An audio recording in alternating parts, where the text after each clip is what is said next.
Welcome to the Gangcast, aka the Games and Not Games podcast. I'm Janet Garcia, and joining me as always is Isaiah Smith. Hello. La la la. Hey, how are you doing today? It's the end of the week. It's the end of the week. So this was a long week. I feel like I feel like nothing happened, and yet so many things happened. We finally went back to the library this week. Yeah, a new library. We went to 3 different libraries in one day. Yep. We should make it like a crawl at some point. Like we just take a Saturday and we just like go to all the libraries in the area or something. We could do area. We could do like farther out, and then we work our way like again like a library crawl. Like we hit up different ones. Yeah, that'd be cool. I'll be down. Point. I love the library. It's so good. I know we've talked a bunch about it, but yeah, man, library is so good. We're big fans of the library. We got to officially become friends of the library because the lifetime membership isn't even like that crazy. Yeah. For what you would think it is. It's like the fundraising arm of the library. Yeah. I think it's generalized because it's like at first I thought it was just like the one we went to, and then we went to a couple other ones. I don't know if it's just a Valley thing, an LA thing, anywhere. Like anyone can be a friend of the library, I suppose. So, but yeah, it's just nice to have a space to lock in and get stuff done. It was so cool. And it's like we're coming up on the half year check-in on our lock in and leave it. So the way I'm not even gonna lie to you, like spoilers for lock in and leave it. The way I'm gonna speed read the rest of this book because I'm ashamed with what I've done. We're lucky in that, yeah. So today we're going to be talking about, we're running it back for both games and not games. So we're going to be talking about games we replay, and for not games, we're going to be talking about things we rewatch, things we, for the bit of reading we do. Like, is there any books we've, like, reread before? Are there, like, cities that we want to revisit outside of just, seeing family and friends and all of that? But, yeah, so that's what we'll be getting into today. And looking ahead for the show, though, too, we will be out next week because we'll be doing SGF stuff. So the SGF runs against our like regular recording because we'll be going to the mix on Friday during the time we normally record. So we'll have like a week off. Then we'll do like SGF and that kind of thing. And then I think that's when we're going to revisit that lock it or leave it. So I bought us a little more time to get it together, but I'm scared to look at that old doc and see what things we were talking about locking in on, because I don't feel locked in. More afraid I feel of the unbuckled. But the thing is, we've left the leave-its. You're keeping them. You've kept. That's really funny. I feel like I have. I feel like I'm still doing a lot of the same stuff. But I won't know for sure until we actually check. Oh my god! All right. Well, that being said, let's get into games. Let's talk games. Games we often replay. Let's before we get into like which ones we are always replaying. What's your relationship with replaying games? I feel like some people are like chronic replayers. For some people, it's a little less frequent. Where do you fall on that spectrum? I think as a kid, I've never been like a big replayer, right? Like there are very actually probably few games that like I've press start to credits rolled multiple times, with like some exceptions, but like usually if a game is getting like heavy replay from me, it's because it's a game that it's a non-campaign game. It's like multiplayer, online, arcade, sportsy kind of thing like that. I don't know if there's many campaigns that I've played multiple times, only because I feel like that time that I could be spending to a second playthrough, I could just be playing something new, and make it. I've had a backlog for years. All right, all my life I've had a list of games that I've wanted to get to for one reason or another, and struggled well into adulthood. So why keep dragging? Why keep locking into something when I could leave it behind and play something it's like new? It's familiar and it's like a warm little hug. You don't want a warm little hug? I feel like if I want a warm little hug, I want something that's a little less interactive, like a movie or a TV show. Right. Yeah, that is fair. It is a lot of work to revisit something in a way. So like, have you not? Do you have games you've replayed? Ooh, yes. I can probably count, like, again, campaigny story kind of games. I can probably count on like both hands, though. I've definitely done like Call of Duty 4 Modern Warfare a couple times, right? Like when that came out, it was just a really fun campaign. I love the sniper mission. So when people say who's playing the campaign, it's you. Oh yeah, I the anti-campaign conversation, I feel like, is a newer one. Like, is it fair to say, I'm not as tuned into the Call of Duty franchise, was the campaign like really hot in those first years and has since kind of petered off? Like, because I know you've kind of waned on your Call of Duty era a bit as the years have gone by. I think so, right? Like, I think obviously there was like, Big Red 1, like Call of Duty 2 Big Red 1 on like the PS2 and I think maybe even 360 back then. Like there were Call of Duty campaigns before Modern Warfare, but I feel like Modern Warfare is the one that like really put the idea that like the Call of Duty campaign is this big budget blockbuster spectacle kind of time on the map. And they rode that way for a while. They, brought in faces and names. And then when like the online really started picking up and then they bought like all these other studios and they were pumping out Call of Duties every year. And then I think they lost what made it special. They lost the sauce. They lost that time to like let it cook and simmer. And they instead it turned into like fast food. You know what I mean? Where you still got a lot, like you got the burger, but it's a McDonald's burger. It's not, a gourmet chef handcrafted put together kind of thing. It was like, oh, we're giving you a campaign because we kind of got to give you a campaign, but we know you really, or like most of our money comes from multiplayer. That's where our time and budget and energy is going to go into. So like over time, totally waned on me. Definitely not. I don't even know if they even make campaigns anymore, to be honest. Like maybe the newest Call of Duty had a campaign. I would think so, but I don't know. Because I know there was like a lot of pushback on people, like if they didn't have one, and then there was a conversation of like, well, do you kind of need that at this point? So that's been a whole thing. What about like Last of Us, like 1 and Kingdom Hearts? Like those are the ones I would have assumed you've replayed. Last of Us 1 I've replayed maybe once or twice though. And like this is after like not like non-trophy hunting kind of things. Where like I'll play a game immediately again, or I used to at least, would like reboot up a game immediately just for the trophies, right? Where it's like, oh, I'm gonna do a cleanup run or something like that. Even now I don't really even do that very often. It has to be something that I'm really enjoying, or like a level select or something like that. You know what I mean? Like very rarely is it, all right, we're doing again start screen to credits roll again.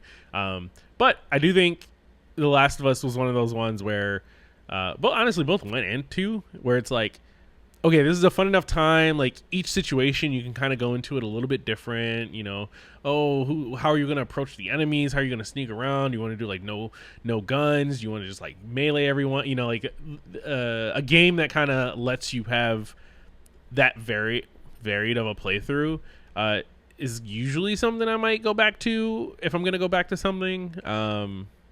But same for like the Uncharted's, right? Where sometimes you just kind of get in the mood and you just want a comfort food. So maybe I'll, I might have played Uncharted 1, 2 or 3 times in my life. 2, same idea there, right? Uncharted 2. But like, yeah, outside of that, honestly, the one game I've probably played the most, I start a lot of games a lot. I don't know if I finish a lot of games, but one of the games that I've started multiple times in my life is probably like the original Ratchet and Clank. Like I've probably done the first few planets of Ratchet and Clank easily 7-8 times. Just because you get it, like that was a really good comfort game for me, where you're just going in, I'm blasting little bombs, I'm getting my big gun, Clank is making his quips, Ratchet's jumping around. Like that was my good time. Nice. Yeah, I like count with an asterisk the like restart, because I get what you mean, where it's like it's hard to count that as having replayed it, but I feel like it's in the spirit of going back. I guess here's a quick clarifying question though. Those times you keep restarting Ratchet, are you like in your head saying I'm going to replay Ratchet and you just never keep going? Or are you like, I know I'm just going to play for tonight? It's almost like I know I'm not going to finish it. I just want to play. You know what I mean? Like I'll actively delete the file I had there to start a new file, knowing I'm not going to finish the file. I love when you are replaying a game and you like boot it up and then you see the last time you had the same thought. Yeah. And it's like World 3 and it's like we're starting again, baby. Another one that I assume that you have probably restarted, though maybe not replayed, is like the old Mario games. Like we always talk about like Mario World and like Mario Brothers 3 is like, are like two that come up a lot. Which is funny considering my recent like Mario World gate. It's not really that deep of a deal. Basically, it was just me and Patrick were doing our platformer podcast, which we are now calling Jump, Rank, Repeat. And we were tasked with picking our 5 favorite platformers, and neither of us picked either of those 2 games, which people were like kind of appalled by. But it was our favorite games, not like the best game. Like some of the games that are our favorites are also the best. Like we both had Celeste on our list. And we put that as our current number 1. And I get that even by that standards, it's still blasphemous to people that like World or Bros. But it's just because I haven't played it in a really long time. Like the last time I played it as a kid and then I would replay it here and there. But my understanding of it, like on a deeper level, is very spotty. Like, especially because not to go on a whole tangent, but there is a difference of me playing a game as a kid with my kid mind and an adult. Like it's not completely night and day every time. Like a lot of my opinions are similar, but it's not like the same. And I feel like Super Mario World is one of those games where at this point I know it's a fantastic game because I know it's a fantastic game, but I don't know. It's kind of like when it's like, oh, like I love Grandpa, but you've only met Grandpa like once. Like you just kind of love Grandpa because he's your grandpa. You know what I mean? Like it's not really like you don't even know his real name. Like that's kind of how I feel with Mario World at this point. It's like I do know it's a great game, but I actually feel like fraudulent glazing it too much because I don't remember much other than like I love Yoshi and I think they made a really good video game because I remember that they did, but I don't remember why it was great. I just know that it was. I'm remedying that as we speak. But yes, but we talk about those games a lot and have rebought them at our retro store. So I figured, you probably booted that up at some point semi-recently and played a couple levels maybe? Yeah. I what's so funny? I think it was like randomly in a bar one time, like back in San Francisco. It was like one of the bars that was like near the IGN office that we'd go to after work sometimes, where it just randomly had an SNES in the corner with like a bunch of games, like a little retro station kind of thing. Definitely booted it up and played. Like that's talk about games that you pick up and you play like just a few levels of the beginning and you never get to the end. That is like Mario to a T for me, where any Mario, any of the advances, I'll play it on my phone, I'll play it on Game Boy, a plane, a train, it doesn't matter. Like I'll try it and just dive in and then put it down, and it's fun every time. Yeah, for sure. Do you ever do the like co-op replays? Like you played a game once, like co-op, and then maybe you'll go again, like kind of like what I want to do with you with It Takes Two, because you've never played it. Like I beat that game already, but I'm like, well, you haven't played it, so like I'll go through again as like your buddy Sherpa or whatever. Ooh, I'm not opposed to it. I just don't think I've ever really had like a situation like that come up. Like I know, I think we'll also do like, was it Resident Evil 5 together, where like I played that already, but you haven't. So at some point we're going to play that together. When is that on? Should we do that like this weekend? Do we have it? Ooh, I feel like we keep talking about it and I feel like it's a guaranteed good time. Like I struggle to imagine not liking my time with it. It is great. It is bad. It's on Steam. I think it's fun. I have a good time with it. I know that I own it on I think Xbox, but to be honest, at this point, we probably just rebuy it on Steam and play together there. Is it not just like on PlayStation? And is it split screen or you have to be online? I think they support local and online. I'm looking into wow. Real quick, this is like so tangential to the topic, but it's actually on sale right now. At the time of this recording, sale ends on June 10th. It's on sale for $5 on the PS5 right now. I'm just gonna PS4. Yo, you know. I'm gonna just add this to my cart right now. I'm just gonna play it now. Live. No, well, I guess does this have $5? local? Does it have? It says online play optional. I don't know if it has local. Just buy it. Just buy it. It's $5. Do I It's buy my own copy, or $5. can we just share? I'm cheap. You don't get rich buying Resident Evil 5 over and over again. I'll buy it, and then you can just play mine. I mean, I can buy it, but like, I'm just saying, Nah. The mic is recording. It's too well, late. You know this is making it into if the you're episode. gonna buy it, don't go. If you're really gonna buy it, get your personal account. You can put it in the lot. You can put in the shared though if you want. I don't care. Nah, it's $5. You can put it under dates or whatever. Resident Evil 5 date.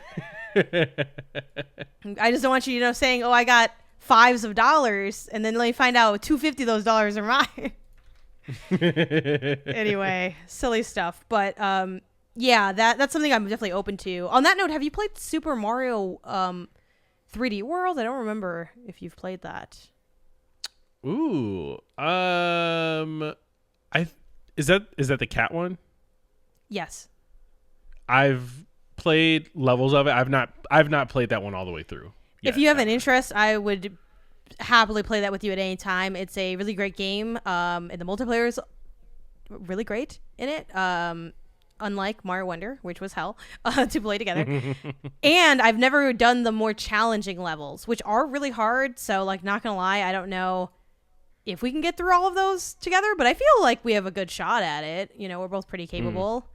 We have good communication skills. I like to believe that we can get it done. All right, yeah, I'm down. Let me actually wait. Is that the one that has Backlogd? Bowser Fury? Yeah. We did start playing that. We started it. We got pretty far. We just I have a vague memory of us starting it.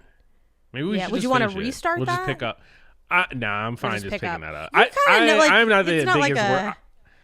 I'm not the biggest 3D World fan. It's fine. Well, then we don't gotta keep playing it then.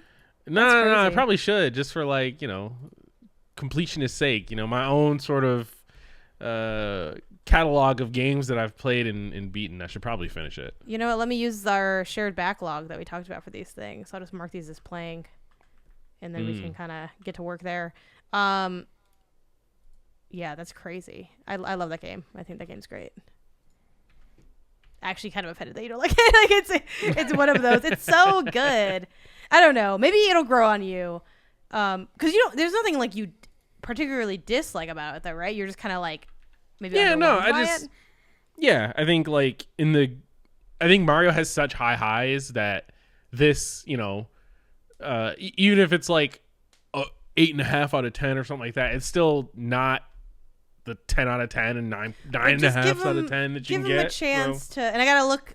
Speaking of Mario, I gotta look to see if I still have my copy of 3D Land, and that is better than 3D World, and that is to me that's one of the best Mario games ever made. 3D Land, it's so good. Oh, man. So anyway, well now, which one is 3D Land? It is for the 3DS. Okay, yeah, I definitely wouldn't have played that. Not that I'm against it. The design is immaculate in that game. It's just so good. And I think 3D World is really good too, but I think Land is better than World. Anyway, getting distracted by all the Marios that we can play. For me, I am kind of like you. I'm not replaying that often. I agree with what you said. It's I could replay it, or I could just work on the things I already am behind on. So usually I'm doing that. But I am, to a degree, a game replayer. I'll replay Jak and Daxter a lot. I was going to say, that seems like you're kind of you go back to pretty often. Yeah, I'll go back whenever I can, whenever I get a chance. I want to go back. The only version I haven't played is the fan enhanced. I don't really know what you would call it. It's like a PC version of the game that was I don't know if it was done by there's just a HD very fancy version of Jak and Daxter that exists. I think finally got made by some people. Okay.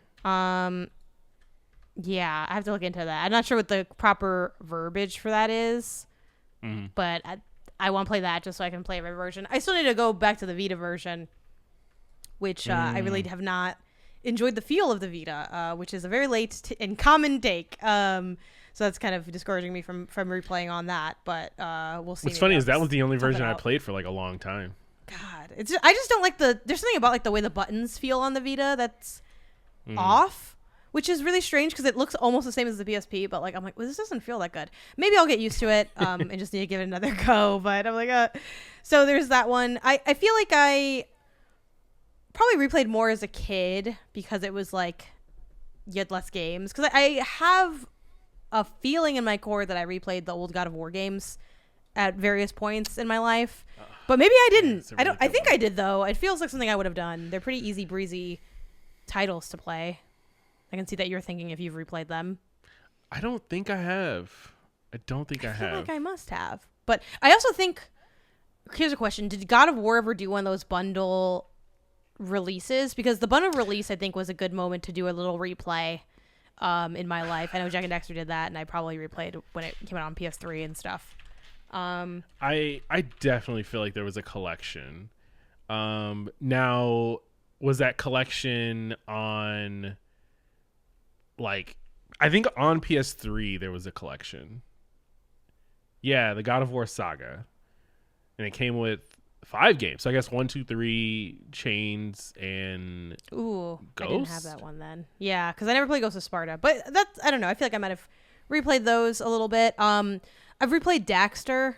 I don't know if to its completion, but I definitely have dipped into that game a few times. Mario 64, one of my most replayed games. Again, I don't know how often I'm going start to finish. I definitely have gone start to finish multiple times on that game. I just don't know how many. But that is, for me, it's less breezy to do the pick up and play a level because it's like not level structured. You know, it's like world structured with objectives within the world. But like, the just get a star really quick can be really satisfying in a game like that. So, and it's just such like, you know, the comfort food thing really nails, I think, the reason anyone replays. I feel like I replay to capture a comfort, to revisit like a joy that is like kind of guaranteed, and then to also like kind of catch a vibe. Like one of the things I did that was really fun was we playing Super Mario Sunshine. Didn't end up finishing it. But I was on staycation at the time, so just taking time off of work, but at home. I set up that like dormy folding chair I had back when we first moved here, and I sat really close to the TV, the little TV I had, and I played Super Mario Sunshine. Yeah. And it was great. It felt like I was like a kid again, minus the childhood trauma aspects of it. But I was just like, yeah, it's just like good times, good vibes. Yeah, those are. So it's a lot of platformers. I'm trying to think of a non-platformer that I've replayed, and I feel like I'm coming up a little empty. That might be kind of the only genre I dip back into as much. Are there many games that like you have started replaying but you've like never finished? Never is almost so like games you strong. Like just keep trying to get through but you just never fully make it.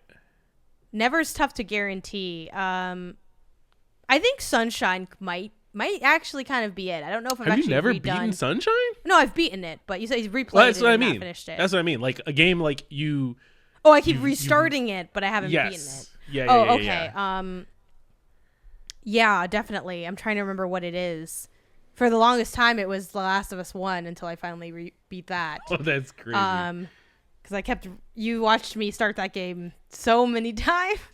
Yeah. I was so sick at the beginning of that game because I kept doing it.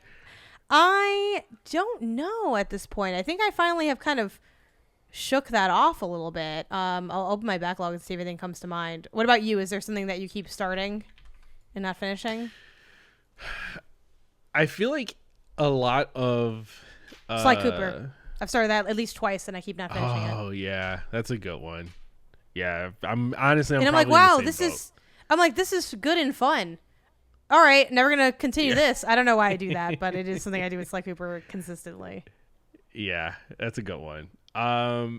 For me, I think it's always like older games. Like, have Half-Life is like one where I've probably started that, I don't know, 3-4 times at this point, and just for one reason or another always put it down. No, Final Fantasy Tactics. I'm looking at my Backloggd.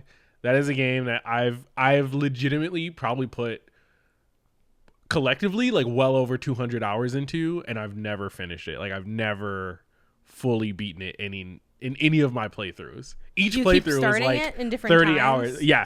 30 hours is crazy. Yeah. It's such a good game, but it's really like it's a long strategy game. Like it's long. So like 30 hours in my playthrough is not like super far into the game.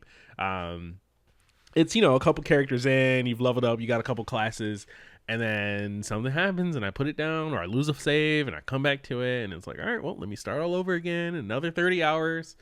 But I believe that this final time is the one with the recent one. I got it on Switch already. I just gotta boot it up. The final tactic.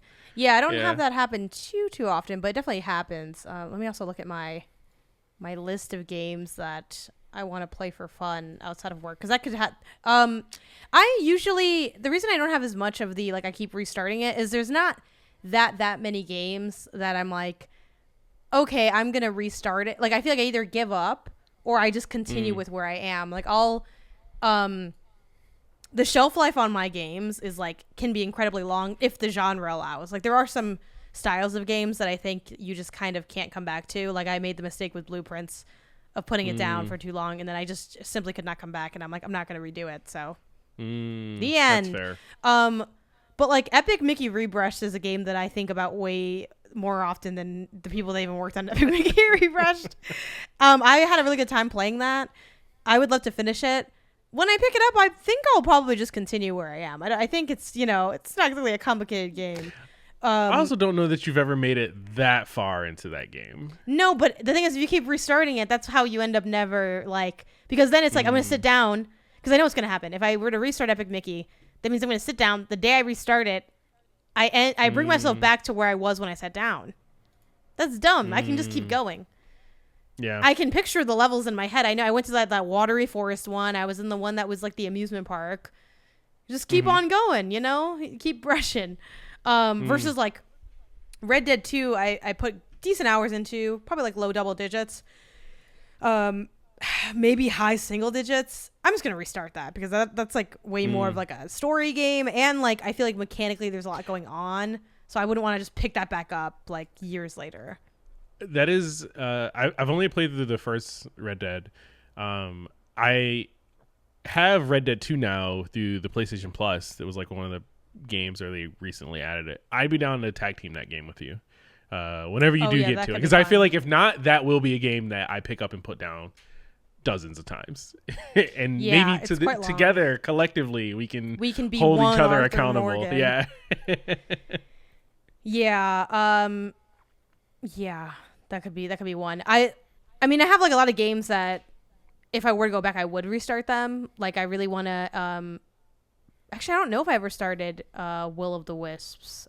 I know I previewed it at the time, but I don't think I actually started it. And I know you played it and you didn't like it as much as Blind Forest, and I think most people say it's not as good as Blind Forest, but I know it's like almost as good, and that's like good enough for me because I really have been craving it a lot. What's the last time, not count, well, actually, just because I think it's worth like giving a nod to them, because I understand you saying like I'm not going to count kind of multiplayer non-campaign games like NBA Street, because we're always replaying that, which I think we should at least like verbally, you know, acknowledge in this moment. But other than that those kinds of games, racing games, I know we recently picked up, I think for you it's a replay, right? Midnight Club LA, that's like a replay, but it's first for me. Even though I know we're not going to finish it before. Yeah, I'm not even going to kid myself into. I don't know if I'll ever finish another racing game, to be honest with you. I would love to. I just don't know if I have it in me to like. I don't know if there will be another like street racing game that captures the feeling that I want and is good enough to like convince me to put the hours in. I mean, I think it's funny. I'm adding now to my list of want to play outside of work, aka like games that are not calendar relevant, but like, you know, every game you can like learn something about games. Also, I just like games, so like this is what this list is. One that I think about also all the time, where it's like I should go back and finish that. I really liked it. Need for Speed Unbound. I think you keep saying that, yeah. Like. It's quite good. You've told me that before, and should listen to your wife. I don't know. I Have I ever steered you wrong? No, but I think you've let me go down the wrong path before. You haven't steered me down it. I guess not. No, you're pretty good with game recommendations. Have we steered each other wrong? Yeah, I think you've mostly been pretty good. There's definitely ones that we gotta like go back, and maybe that can be its own episodes later of collecting. Like, do we have L's for each other, like recommendations? I'm sure there are some. I think the reason you don't remember them, and that's gonna be hard for us to remember, is like when you bounce like really fast, which is fair, like that, because usually it'll be on those nights where you're like, I want to play something, and then we open up the PlayStation library, and I'm like out here literally like the guy from Constantine who's like putting his hands over the newspapers. That's me being like, okay, Isabel, and it's like some fucking game, some fuck ass game. Okay, anyway, so other than like obviously the Street Racers and like the NBA Streets of the world, what's the last game you replayed? You don't have to be perfect with this, but like, couple of weeks ago, months ago, I remember I played this or whatever. Even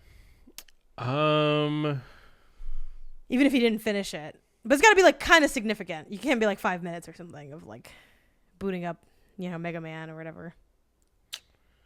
I don't know how much this would count because it is the most recent one, but it wasn't recent that I did this. Moonlighter. When I tried to replay that, which I do still want to go through and just push myself to finish. I'm like, though it was like a 3 re-pick up. or 4. Not to sound nitpicky, right? Or had you beaten it and then you're going back? I guess you're right. I hadn't beaten it. So games that I've beaten and then picked up again. Ugh. Yeah, the last time you did that. Oh yeah, that's a great example, and that was like great excuse. I guess it's the other thing that brings out the replay, which I kind of alluded to with the collections, like a remake or remaster or a port. Yeah, they came to. Was it just to buy, right? They came to the eShop. Yeah, you just buy it. You can just buy it. Yeah, Pokemon, you've been loving that. Have you finished that yet? Don't at me about. I know you want my Pokemon. You can just take it from the Switch. I don't want the pressure of it. I don't want to catch them all. It's boring and long. It's crazy. No, I have not finished it. I have all 8 badges. I'm at the Elite 4, but I am doing a little bit of a grind session right now to try and just like level up the team. I want to do a complete Pokedex, which is like I've never done that before. Where like in my at least the regional Pokedex, I have a complete collection of everything. I know that you eventually unlock the national dex and you get like later gen Pokemon that start popping up everywhere. We'll see if I ever do get around to like fully doing that. But for my Fire Red copy, I have a Leaf Green from you. I can get some of the exclusive Pokemon there. Edwin as well, the like legendary dogs. We all have different starters. Like there is a world where I can want get to give every you Pokemon. The Pokemon. I don't want to go get them because I like the idea of like I name it like Bleeplop, and then you're like Bleeplop's here, and like I think that's really cute. I really do want to do that. I don't want to go. You won't get be able guys. to do it if you don't. It's not. If you don't play. Again, we keep doing other topics, but it's not. It's like not very fun. If I'm being honest, in 2026, it's not like it's nostalgic. It's intriguing as an artifact. As a game, I didn't feel like I was having a good time playing it. No, that's fair. It is definitely one of those nostalgia bait games, right? Where like the game itself is good. It is like a very good, like that mechanical engine generation is really good, really fun. They fixed a lot of problems, but it's also still like an old school Pokemon game where like if they are just more grindy, they are a little bit more. You get going lost. Back and forth in that grass. I just No, so you're fair. You're that's I'm a out fair here hanging opinion. out with Pidgeotto. I fucking hate him. Hey, man, Pidgeotto's cool, all right. He's doing wind for the 80th time. I don't want to do this. I did start it though. Yeah. That's why the most recent one I started. I did not finish it. I do not believe I will. Other ones. What have I replayed recently? I'm trying to. That platformer show is gonna have me replaying. So I guess Super Mario World would be my most recent replay, which I do intend to finish that. To get a really thorough refresh on the game. But other than that, like something that like I think the spirit of the question is more like you're revisiting for the culture, because I'm technically revisiting for work. So not counting work stuff, the last game I replayed. Jack and Dexter's the like easy answer, or Daxter actually, because I think we dipped into some of that, even though I didn't finish it. For Jacksmiths? For one of the Jacksmiths, yeah. Yeah. And then what else has it been? I don't know. I'm trying to something on N64 maybe. I hit up. This falls into the same branch as your like. It doesn't count if it's just like multiplayer chill stuff. But I do love revisiting Pokemon Stadium Kids Club. I was thinking about that the other day that we need to go back, even though you whoop my ass in every single minigame, except for the second one that has that one with the bird. The Lickitung one, you win because you cheat. I do not cheat. My head is hungry than yours. I'm the Delibird. The Delibird, yeah. Yeah, that you get me I was on your neck and I never let up because you cannot. You'll think, oh, well, I'm doing pretty good. Isaiah is not the person to give an inch to, because this is the only inch you're ever gonna get. So you better hold on to that shit. You better hold on. Hold on. Don't look behind you. Isaiah's right there, on your left. Like just any game. Other replays. Yeah, I'm also just not. I'm trying to think if there's anything other than those platformers. Do you ever see yourself replaying some of the like FMV games and stuff? I'll do that with you or with like someone new. Because I feel like I made you play Night Shift, I believe, and I love playing that with people again and having them get to experience it and stuff. Because I think that game's really fun. But other than that, so like that's maybe been on the table at some point. I do think we've probably done a Night Shift recently. I guess in sort of a similar vein, is Overcooked your most start to finish replayed game? Oh yeah, that's a great example. Overcooked. I'm glad you thought of that. Yeah, probably. In terms of like hours, I guess, like, because I mean, I put more hours into Jack and Daxter probably still, because I just keep I just mean like full completions, like new file. It might be because I've done it. Well, I've really only done it twice. Really? Because I've never done it alone. That'd just be sad. Sorry to people who play Overcooked by themselves, because you technically can. I'm not that sick. I'm really sick for this game. I have like, I don't know, 90 hours or something insane. But I'm not that sick. Honestly, that's what I should make you do for my birthday, because we still haven't finished some of those DLC levels. I feel like we did. No, maybe not. I don't think so. There's more to be done. Not. We got the platinum. That's all I know. But I'm still hungry. In Ghost Town Games, I don't think it's going back to Overcooked. They're working on that other game. I forgot what game it is. Ghost Town Games. Let me look it up because I'm kind of curious now what they're working on. Stage of Fright. And I'm like, cool. Where's Overcooked 3? Give me Overcooked 3. And also, but though, mind you, people should know that when Isaiah says that I've beaten Overcooked in its entirety twice, that's Overcooked All You Can Eat, which is the one that has both the games. So it's really like playing 4 games. Yeah. Basically, it's 1, 2, and then 1 and 2 again. And the DLCs. Yeah, that might be kind of what I lean more heavily on. Another question I want to ask that is a little bit more freeform, because it doesn't require us to remember something so specific. What recent game, and you can be very general, and this could be several years or whatever, has the possibility to be replayed again, or like highest potential replay? Good question. Oh, that's a really good question. But it's got to be like for funsies. It can't be like, oh, like you and I should do Kingdom Hearts and I'll replay. You know what I mean? Like it's got to be. Yeah. The love of the game. It would have to be. So here's a question. I would love to like go back and replay a like Slay the Spire 1. Mm-hmm. Like, but how do you replay a roguelike? You know what I mean? Like, is that inherently always just you picking it back up? Real quick, I remembered my replayed game. I'm replaying Animal Crossing New Horizons right now in Spanish. Oh, yeah. Yeah, that is your most recent. Yeah. And I'm like, new file and everything. Yeah. But for a roguelike, I guess you could delete your file and then redo all the stuff. That would be what it would be. But even then, you kind of still, like, because the game you can't is so delete your much mind, of, like, but... player... Yeah, the game is so player skill based that it's like, well, I don't know, like... I could spend 2 hours and beat, Outer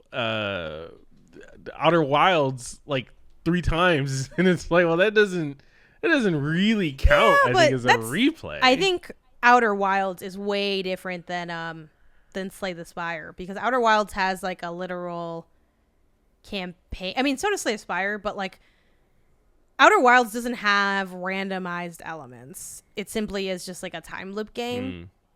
Well, so it's like, and the whole thing with Outer Wilds, for people who don't know, it's it takes place in like outer space, and you're like exploring, and I forgot what they present the goal to you even as. I think you're just exploring, right? They don't even, I think, give you a direct goal, but you kind of discover one as you go. It's kind of like you're stuck in a time loop, and the goal is to escape the time loop kind of thing. Yeah, I guess you're right. That would be the goal. So that's it. If you know what to do, you can do it like in a couple of minutes. 15 minutes maybe or something. But the whole point of the game is finding out what to do. Versus like Slay the Spire, I know what I have to do. I have to slay the Spire, but like what cards am I going to get? How am I going to be able to like do the strategies and stuff? Like that's the big key difference. But on that note, I am also thinking of revisiting Slay the Spire because I never beat the heart. But the question is, do I do that on my Switch where I already have like all my data and all the stuff unlocked, or do I start fresh on my iPad? Fresher, at least. I have a little bit of data on that too. I think I might go with the Probably iPad. Switch. No, I do Switch. Oh, you would think Switch. Okay. Yeah, I guess you're right. dock it, you can take it with you. It's kind of just an easier game to play. I suppose. Okay, so any contenders in the recent history? All right, well, maybe just Slay the Spire 1? I can't count Slay the Spire 1 or 2 because I feel like, I don't know, I just feel like it's weird to say you're replaying though. Like it's not a fresh, in my head, it's not like a fresh replay. Man.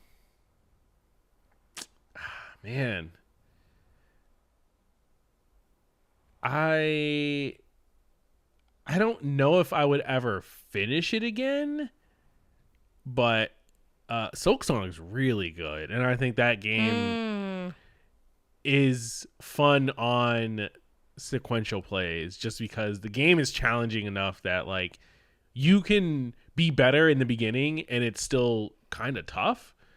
So, there's fun there to be had even if you start a new file. Right. That could be fun, especially if you're trying to do the speedrun challenges. That could be fun. Yeah, there's like enough stuff there, I think. Okay, solid call.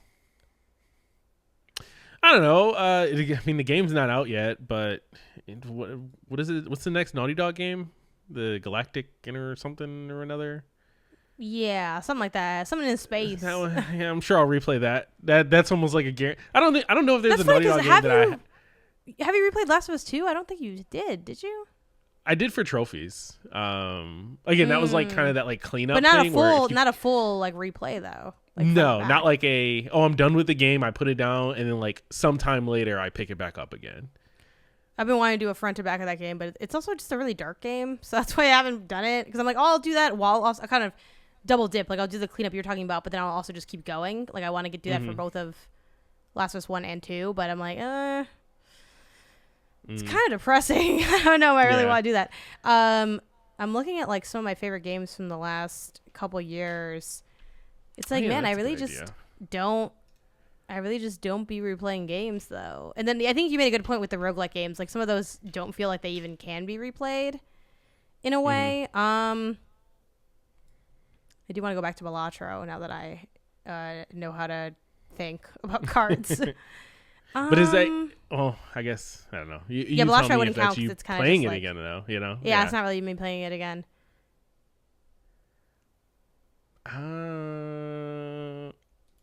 And then also once you take away those trophies, it becomes really, it's really a spicy time.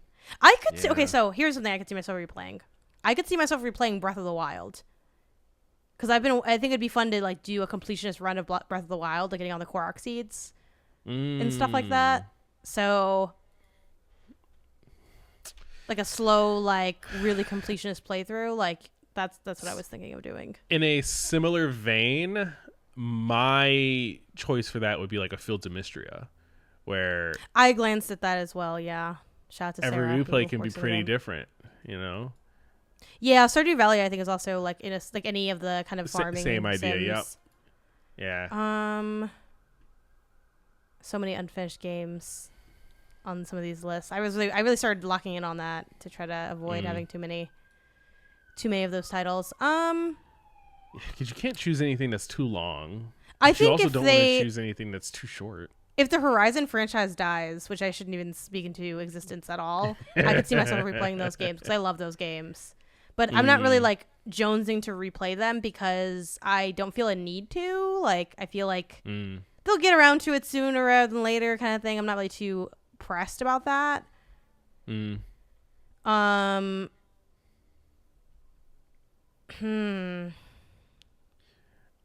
don't know if I could do Metroid Dread again. That was really painful to play. It's looking a at the fantastic Metroid game, games, but it's really hard. Oh, Metroid Fusion. Again, that's not modern, but I want to replay that. I started that a few months ago, and it was awesome. Oh my god, I felt so good to replay that. Yeah. I think what's also really fun about replaying a game is sort of like I agree that in certain roguelikes it really doesn't feel like the same thing because it's more of a continuation of the game. Like the game can't really be replayed because it doesn't even truly end in a way. But something I think that's really satisfying besides like the comfort of it is just you're good at it in some way. It's like in your bones. So like when I played Metroid Fusion, I started that replay on my Game Boy Micro. I was like, I know, and guys, the beginning's not complicated because it's like I don't think any beginning of most games is complicated. But the way I just felt like I was getting everything, like I just knew, I just felt so familiar, even though I didn't feel like I remembered anything. Like I didn't even remember they had those weird, and forgive me if Metroid always has this and I sound like a novice, but they had those like weird blocks that like you touch them and then they just like crumble. That was like a thing at least in Fusion. I don't know how common it is across the franchise, but like I just kind of knew it was there, and I felt very attuned to the world. I think that part's like very cool for these situations. But yeah, those are the ones that come to mind for me. I'm sure if I thought a bit longer, I might be able to like maybe find a couple. But more so, like, kind of like you said, it's hard when there's so much left unfinished. Like I'm looking through my backlogs, and all I'm doing is finding more games that I want to play that I didn't finish. Yeah. Like remember that night I started A Little to the Left? I'd want to keep playing that. That game's so nice. I want to finish that game. It's really fun. It's really good. I finished it. It was pretty good. I need to start having like, and I know today's Friday at the time of us recording, so maybe I'm biased towards Friday, but we need like a, fuck it Friday or whatever, where I'm just playing random ass shit. It don't mean nothing. It's not gonna be relevant. No podcast wants to hear it. But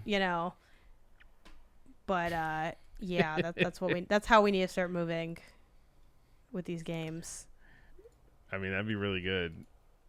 That would be a great way to start getting through these backlogs. You could join me. We could do we do knocking out our work together. What if we knocked out having fun? Well, now we're just turning having fun into a job. No, it's like a treat. It's like a treat. Your mom's picking you up from school. We're gonna get ice cream, but we're the mom, and the ice cream's always different. Yeah. I'm not gonna say no. How about that? Yeah, he said no. Listeners, he said no. You know what? More fun for me I'll tell you one thing. If I start implementing this, I know you're gonna follow because you're gonna be jealous of all the fun I'm having. That's true. That is very true. Yeah, exactly. You just gotta start. But I know you won't start, so it's like, catch-22, Do you? you know? I don't know what I'm gonna do next. Listeners, catch a vibe I and shook just my arms jump really into fast to throw him off my trail. But yeah, that's us replaying games. Few and far between, but a lot of love for the ones that we do revisit. Mm. And now for the not games section of the show, we are still talking about running it back, but this time I think it's going to be way easier to find stuff that we just chronically rewatch and re-look at for shows and movies. I'll get the implied out of the way. I don't really reread many books. The only times I reread books are like if there's a kind of same thing for the games part for like the co-op element. If there's a like rereading it together like with somebody, that can be fun. I've done that with The Great Gatsby, and The Great Gatsby is my favorite book. So I have considered rereading that, and I very likely will reread that. I've kind of been waiting to get like a pretty edition or something of it to maybe reread it. And it's a pretty like quick read. I feel like it's not that many pages. So you know, that one's pretty breezy. And I might reread like practical books, like if it's like life advice or something. Like I'm sure I've reread at least chapters or segments, or I definitely like, I can't remember it now, of course, but I've like skimmed rereading like productivity books or whatever, where it's like, okay, I remember that I want to implement some of these things. What were the kind of the main points of it? You know, I could see myself going back to like, you know, maybe a Marie Kondo book or something like that. But that's basically it. I don't know if you have any quick, I'm guessing you're kind of the same, just not getting out of the way things for books, and then we'll get into the low hanging but more obvious fruit of the shows that we're constantly rewatching. Maybe like a comic. I was thinking that's a good reread spot too, where it's like I am going to do that for Saga because I fell off of Saga, like I stopped reading. So now when I do continue forward, I'm going to reread the old ones. We'll see how that goes. I'm kind of scared to do that. No, that's fair. I think you have that physical, right? Or is it digital? Yeah, I have it physical. I have a huge, it'll be kind of annoying to read from it because it is so thick, but I have like a really dense copy of like book one kind of, and it has like a bunch of the volumes in there, and each volume is like 3 or 4 issues. So it's like very chonky. But yeah, I stopped reading because, well, one, also I was reading as we were coming out, and, you know, so you have to wait. But also, like, stuff got, like, really dark. And it was like, I feel like I don't know if I want to keep on going. But it was a really good story, so I should probably go back to it. Yeah. Shows and movies. We already know what this is. You've watched The Office how many times? Man, at least half a dozen. So what's going on there psychologically, do you think, with you and The Office? I think it was just a comfort show. It was like one of those things where it's so easy to just kind of like come home from work, you put it on while you're doing something. Like it was like one of my first original background shows of just like, cool, I'll just put it on and it'll just play forever. Exactly, yeah. And yeah, you know, it's quotable, it's funny, it ages pretty well outside of like, you know, a couple things here and there. It's generally good all the way through except for like a season and a half towards the end, Michael right leaves. When Michael leaves, it gets worse. It gets like noticeably bad, and then but that's like, again, that's, you know, a season and a half, and then it kind of picks up again right at the end when the show is over and everyone kind of comes back. And yeah, so, you know, you do that, Dwight gets married, you restart it. You know, it's like everything's good here. The idea of going from like the series finale to the first episode is actually like sickening. I hope you haven't actually been like an episode 1, season 1. Like that's a bridge too far for me. Okay, because I'm like, that's a little scary. But no, I'm the same way. What about comedies do you think make them, and sitcoms do you think make them so rewatchable? I think it's almost got like the opposite effect to games, where it's like, oh, because I know what happens, I can be there along the way.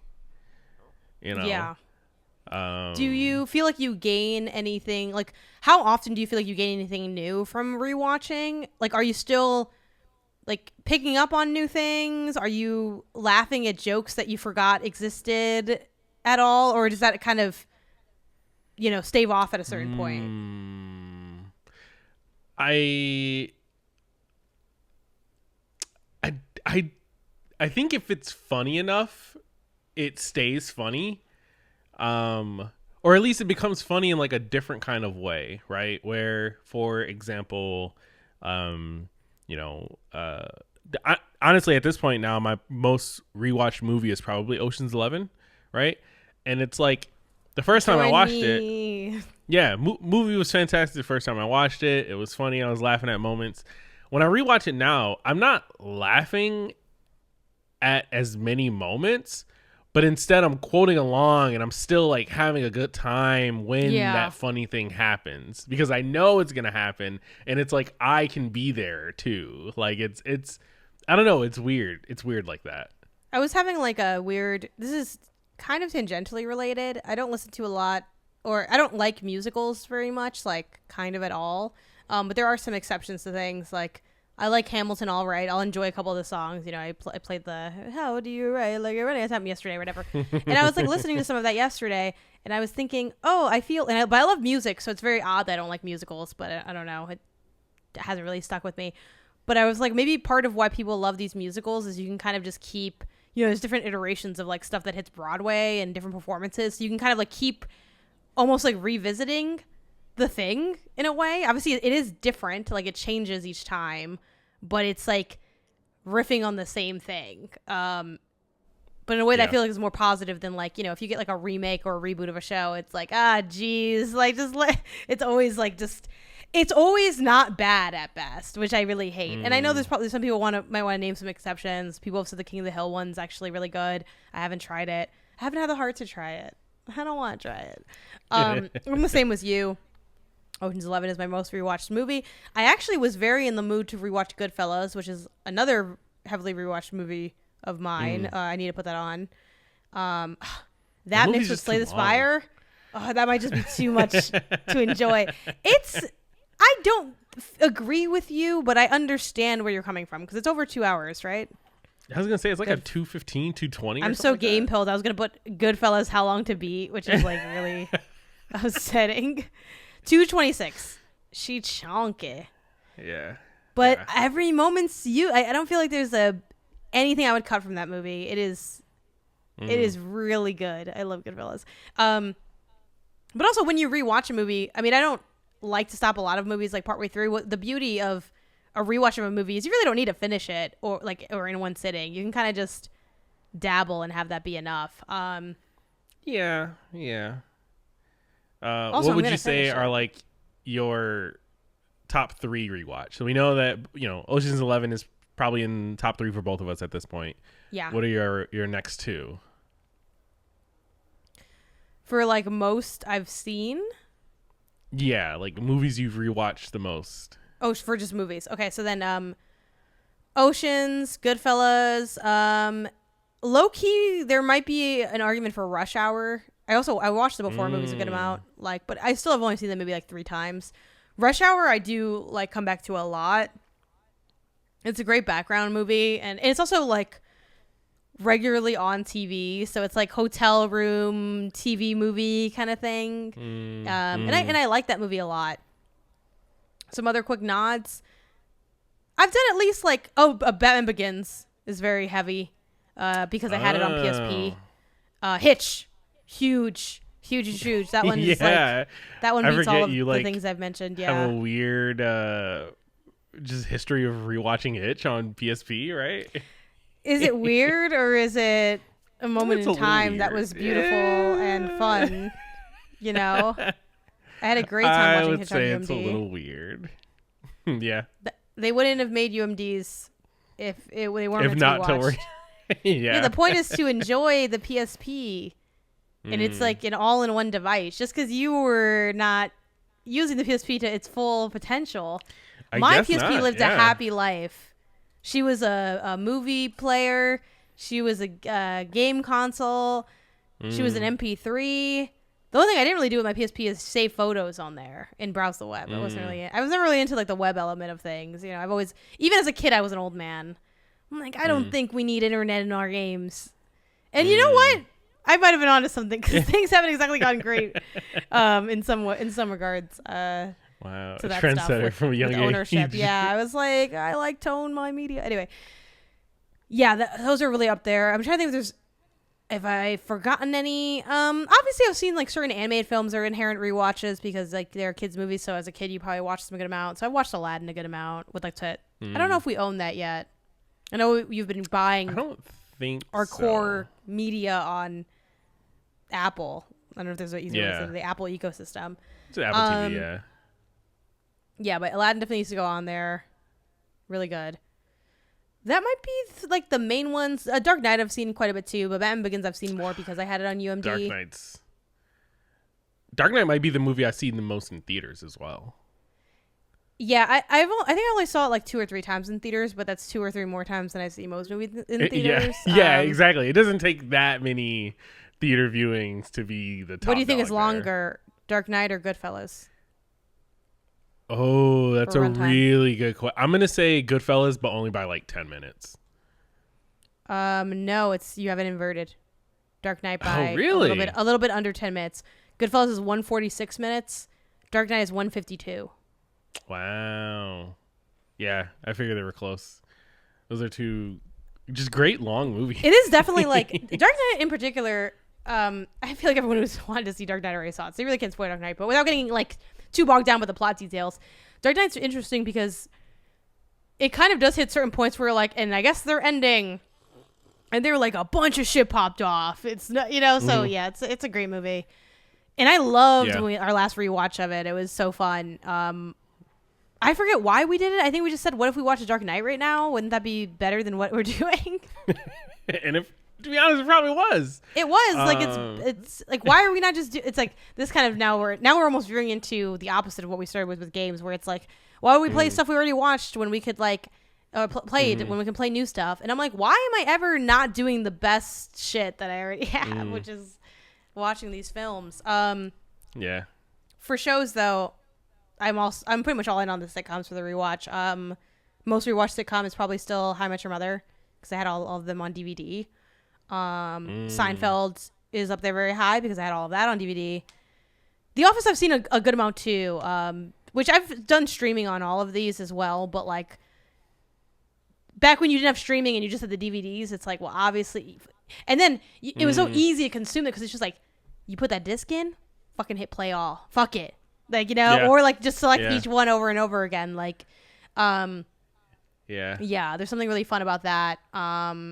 I think those are the main ones for sitcom. Scrubs is also a heavily rewatched as well for me, especially like episodes piecemeal. And I'm rated again. I know you haven't seen it front to back all the way through. So I'm down to do that with you whenever. And the beauty of that too is that like I don't have to, if I missed a couple, I'm not going to be like, it's not that deep, like if I have to miss a few episodes because I'm busy or something. But yeah, very good show. I think as far as shows, I've done, like I said, The Office. I've done House a couple times. House is really long though. Like great. Honestly, I'd probably like that show more than The Office. It's probably like probably is my favorite show. That's crazy. I would not have guessed that. So if someone asked you, what's your favorite show? Would you say House? Or are you still giving it to The Office because of like almost like it's grandfathered in? Is this like a newlyweds game kind of situation? Exactly. You know exactly where my head is at. I am not here to play. I don't want it to ever be mistaken that I don't know who you are. So I gotta have this ready. I thought it was gonna be The Office, but maybe. But that's the problem. If you don't know yourself, how am I supposed to know you? It kind of gets tough. I think The Office is a safer bet. I do think the long jet, like I think House is like, for me, right? I know this is just for me, not for everybody. Don't yell at me. To me, it's like Breaking Bad is #1 TV show of all time, and then House is #2. Like I don't think there's a bad. It was really good that you said don't get mad. I don't even know what the number 2 would be, but I just don't think it's House. House is I a don't little think bit there's too. a single bad episode. House is a little bit too like same thing every time for me to give it greatest show status. And I love that. Exactly. I'm not saying that's a bad thing. Like a formulaic show is going to do it to him every time, but like there's not enough progression. And I know there's some character progression with like the relationships between the doctors and stuff, but it always still feels like it's running in the background of what the main show is, which is like the same thing, kind of like SVU, which I love SVU, like Law and Order SVU. Also, I need to go. Like I know we were watching it together, and then I think we stopped it. What at one point was an endpoint for it, and I know SVU is also a victim of no pun intended, but it got caught up in the. I know it's kind of dark too because it's a violent show, but it got kind of caught up in the. What if we ran nonstop? And I don't think like SVU got bad in the way, like I've seen clips of like the more like the Olivia only episodes, but it's kind of like when Stabler leaves, like why do we have the show? And that's not even because I think Stabler is like so core to everything. It just feels like we need to let things end sometimes. And I forget, is SVU still running too? I hope not, but it might be. There was a episode May 14th of this year. Like a new episode? I guess so. That's crazy. I'm still like kind of down. Still though. running. Because Season I'm not gonna lie, 27.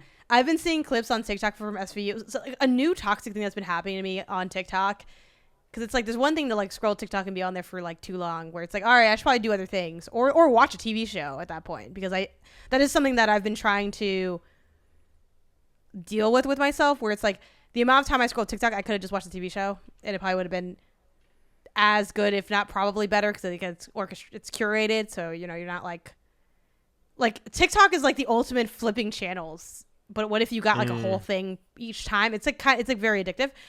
But I bring this up because sometimes I get clips from like TV shows and movies, and when I get those SVU clips, the way that I immediately have to go and like search up that episode to find the conclusion to get more, and it's like, bitch, just watch the show. But like, and it's crazy because if you go in those comments, and I know this happened to you because this is also how you end up getting into shows like The Good Doctor and stuff, where you're like, let me just watch the show instead of like watching these TikTok clips.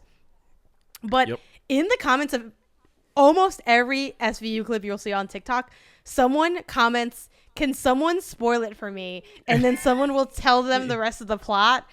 And I am so ashamed to admit that I fucking be reading that comment because I need to know. And a lot of times I've seen the episodes, but it's like, I don't know. I just need to go back to SVU because like, fuck, I love SVU. Anyway. So that might be a rewatch really show as well. Because I think I'm going to start from the beginning just to whatever. Even though I remembered a lot of this stuff, but also I haven't remembered all of it, which is really fun. I think it is fun doing those earlier rewatches when like some of it does feel new again. But you were going to say something. The thing that gets me now with the SVU clips on like TikTok and everything is how when I go to the comments, I just see like a bunch of people are like, oh, let me guess, the person who they thought it was actually innocent. Yeah, the person who they thought it was actually innocent. Or like, oh yeah, it was actually this. Oh, are they wrong again? Let me guess, they're wrong again. And it's like, talking about formulaic episodes, that is also a prime example. But I also would never, for that reason, I would never put SVU as one of the best shows ever. I genuinely think that hyper formulaic shows are almost in their own category.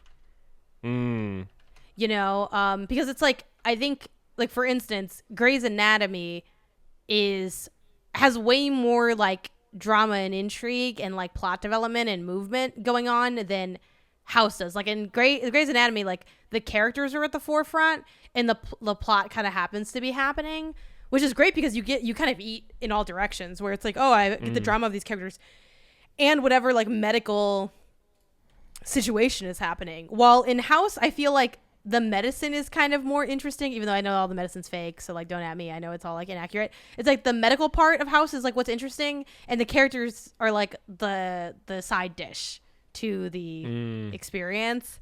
But yeah, the other thing with SVU is it pretty much is always like whoever's the most famous like guest actor is like usually the perpetrator. So it's like, oh, they brought in like, and I don't know, and there's that joke that everyone who's ever been an actor has been on SVU, but it's like, so I don't actually know that Tom Holland ever was on SVU, but like if Tom Holland's there, it's like, well, let me guess, Tom Holland's the fucking pedophile, because it's like will bring them in to have a Pedophile main role, victim, and yeah. the main role is going to be like usually the perpetrator. It's like very rare that it's like actually it's the suspect's cousin that we see for 5 minutes. It's like no, that's usually like the main person. So that also kind of ends up spoiling the stuff of it.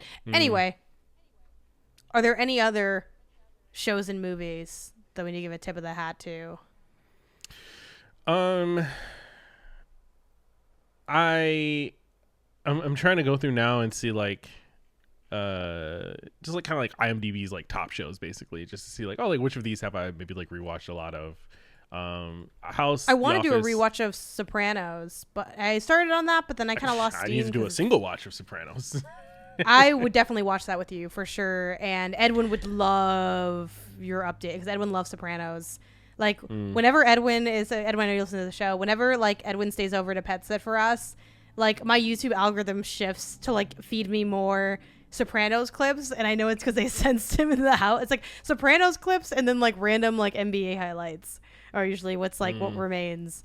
But they're great. It's a great show. It can be a little dark, and the episodes are also quite long, which is the other reason that it's kind of like, I don't know, it's like not as chill of a rewatch. To kind of mirror the games thing a little bit of like recent stuff or like what has the potential. My most like, how do I say this succinctly?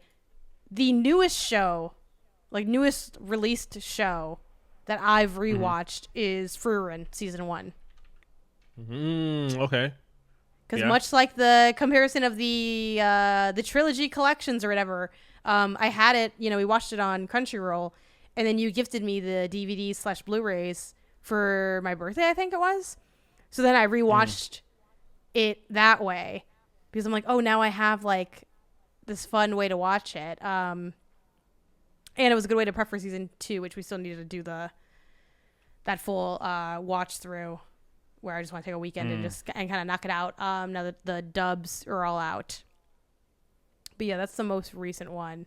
What about you? Is there like a recent thing? Like, are you someone who will rewatch to prepare for a new season? Like, did you rewatch Severance to prepare for like Severance season 2? I don't remember. I came in with you watching it and like was right, kind of like passively casually watching it with you. Yeah. I'm not. I have friends who like my friend Julian with Anime Club, like he'll rewatch anime, like a full series of anime when a new season comes out. Like he'll start from the beginning and catch up by the time the new season drops, and then like keep going with it. Me and Julian are gonna be locked in with this Furin thing. I don't know if he watches, but that's like low key what I think I'm gonna be doing for Furin. That it's insane. I don't do that, although I will do like a last couple episodes of the previous season kind of thing. Like I'm more likely to do that, just like refresh myself, like we're a big everything you need to know, like search that up on YouTube and then watch 100%. like someone's like when that Stranger Things shit dropped, it was like, tell me what happened every moment of Will Byers' life, and someone on YouTube was like, here's what happened in Stranger Things. I actually think it was the guy's inflection. Shout out to whoever had that voice. You know who you are. And then there was a Demogorgon, but somehow they stopped it. It's like, yeah. Hell yeah. So I'll do that for sure. I think something that could be cute would be like us rewatching the Spider-Man movies before the next, but like all of the even like the Tom Maguire ones and stuff. For No Way Home, we did or at least leading up to No Way Home, I did that. When I bought the big collection. It wasn't like a sit down watch kind of thing. It was like let's just throw it on kind of thing. It's on, yeah. Hell yeah. Yeah, I could be down for that. Yeah, I mean, I'd be down for that. Those. I'll rewatch. What else will I rewatch? The superhero stuff is like pretty good and chill. I think definitely somewhat unlike games, though sometimes I'll do this with games as well, but it's so rare to replay that it doesn't happen as often. But the seasonal rewatch, like the holiday rewatch, is I think a common reason to throw something on that you have seen already. So by that I mean like Christmas Story. We'll like watch that sometimes during Christmas time. Or we'll watch Home Alone. Like, we threw Home Alone on. Home Alone I've probably seen like kind of too many times, but I do enjoy it, and it's few enough times that it stays a little fresh. It can still be fun to revisit. Mm. And then you've rewatched Demon Slayer. Like with me. You watched almost all of it, like with me. You missed technically. There was like a movie I was watching that you felt you were asleep. Like you're like, I'm gonna go to Mugen Train to sleep. Yeah. Yeah, you missed that because I you didn't just went rewatch to bed. that. And it wasn't bad. It wasn't for any reason. I'm trying to think if there's one movie, A Christmas Story. Yeah, I mentioned that one. Or not. Sorry. The Grinch. Sorry. The Grinch. I was thinking, yeah. That's like one. Specifically, the live action one is one that I've rewatched. Not as much as A Christmas Story, but like I've definitely seen that movie at least a half dozen I thought times. you would like hate, and maybe you do, but are you the person who told me that you hate how nasty he looks, or that was like a conversation maybe about Min-Max that I brought up, where someone said he looks too nasty? I don't think I've ever said that. No, okay. I like that. Okay, yes, because I think maybe I'm hallucinating. This conversation happened on Min-Max even, but I think someone said like he's too nasty, and we're like, that's why it's good. That he's disgusting. Like that's the fun. I mean, I kind of agree. He does look gross, but it's like, hey, we're here, all right? This isn't a rewatch, and also, let me check the calendar if I have this right. Do I have this right? Isn't there a? Oh, maybe it's not coming out for a while. I've been wanting to do Friday the 13th on Friday the 13th. But every time Friday the 13th happens, I'm like, oh man, is that today? And then I like just don't end up watching it. But I've never. The next one is November, I think. I mean, that's right around October, so perfect. It's still kind of thematic. Yeah. Oh, I also had the idea of this is so dumb because you know how like sometimes on Halloween like month I try to watch like more horror movies and knock out some of my like I have a huge horror backlog because I've never like watched many of them. I had an idea to extend that into November, and I think my rationale was like, if we can extend Christmas, why can't I just extend Halloween or something like that? It was some stupid shit like that. It was that or like to start it early. I can't remember what it was, but it was like, what if I just kept going or some shit? I don't know. I'll have to ask Edwin because I told him about this idea. I'm like, why do I have to like be so beholden to the calendar? I can just Halloween's when I want it to be. I mean, technically, yes, you can do that. I'll does Scare-tember. It feels weirder than extending Halloween, but maybe that is just like... Why don't we watch horror movies on Thanksgiving? You know, there's that Thanksgiving horror movie I showed you guys that I thought would be fun. It's like people are getting cut up or something. It's called like Happy Thanksgiving or something like that. I don't know. Oh, I don't remember that. Yeah, it's like on some streaming Do we service. watch it? Nah. Oh, okay. It's literally called Thanksgiving. It came out in 2023. It looks awful, but I thought it could be like entertaining to watch. Any other shows or movies that we should acknowledge before talking about places we'd want to revisit? I don't think so. I think those are a lot of the main ones. Yeah. I'm sure we're missing a couple here and there. But yeah, big sitcom house. It's just easy breezy. Sometimes I'll double dip and do the holiday episodes. We do that a lot too. And they started curating that too, like on streaming service. It'll be like all the Office Christmas episodes or whatever. Yeah, or like I think like Community is like a big one where they do like a Halloween episode every season or something like that. I forget, so I know like I think it was like on Hulu they had that, and Hulu also has like they'll do the How Much Money ones too on that. Yeah, the Halloween sort of section there. I feel like I don't know Halloween? a lot of that's very cute. Yeah, there we go.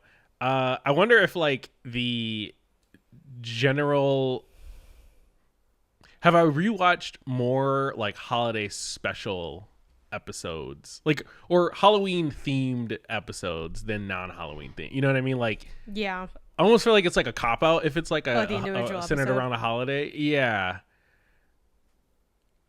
Anyways, I think we would have if we were more committed to like it always being the same thing, but I feel like every year we're like like every few years we'll say, let's put on the How I Met Your Mother Christmas episode, but more often than not, it's like, it's just kind of it's like, it's almost as if there's like a bunch of media in a wheel and we like spin it every year and kind of just like pick it, but we don't actually spin a wheel. We just kind of like decide what we want to do. And there's the one staple of A Christmas Story and everything else. Yeah, I do think Christmas Story has become a bit of a staple. It's pretty fun. For places that we want to revisit, outside of friends/family, I'll throw kind of like work in there. Like, you can go to a place, but it can't be like you go for the con kind of thing. I would genuinely outside of the convention, which feels a little silly because it's so specific. I would love to go back to Cologne and then just do more stuff around Germany and just that general area, because I had so much fun there, and you were not there when I went. Like, I just went with my colleague Anna, and specifically the spa we went to. I guess, could you call it a spa? I guess it would be a spa. It's like got like pools and like there are spa services you can get and stuff too. Was so nice and relaxing that it's like, yeah, like let's just do that. You know, I really want to go see some soccer there as well. I liked a lot of the meals I had there. And obviously I didn't get to we did a lot of touristy things that we could like fit in. And Cologne's a small town, so it's not that hard to knock out. Like, the main thing is just going to the cathedral that they have.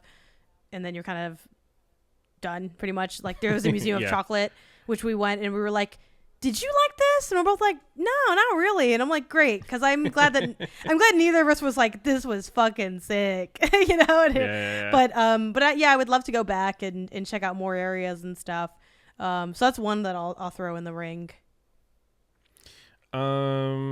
I think for me, the one that immediately came to mind was Hawaii.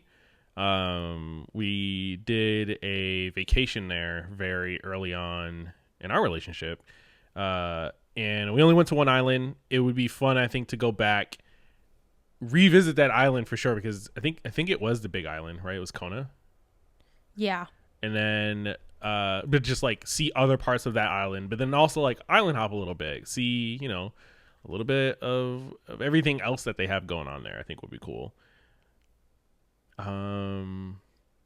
Yeah, I agree with that. And we also like, it's funny because that was also before we established the trip vacation adventure dichotomy.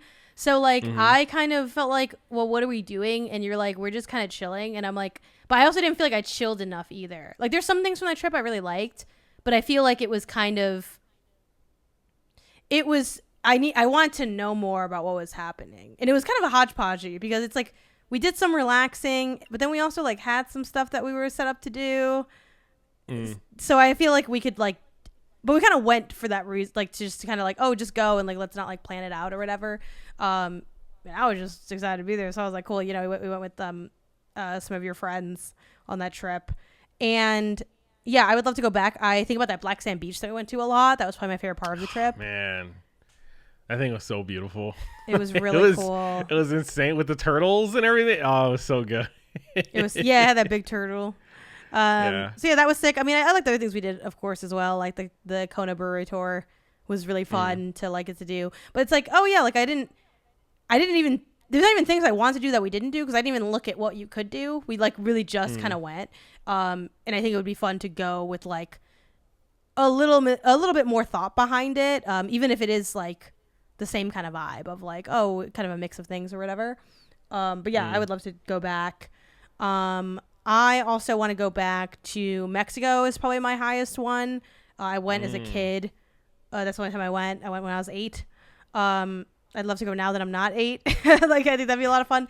And I definitely want to go to a bunch of different parts. I do want to revisit the places I've been as well, where I've been to like Monterrey and like Oaxaca.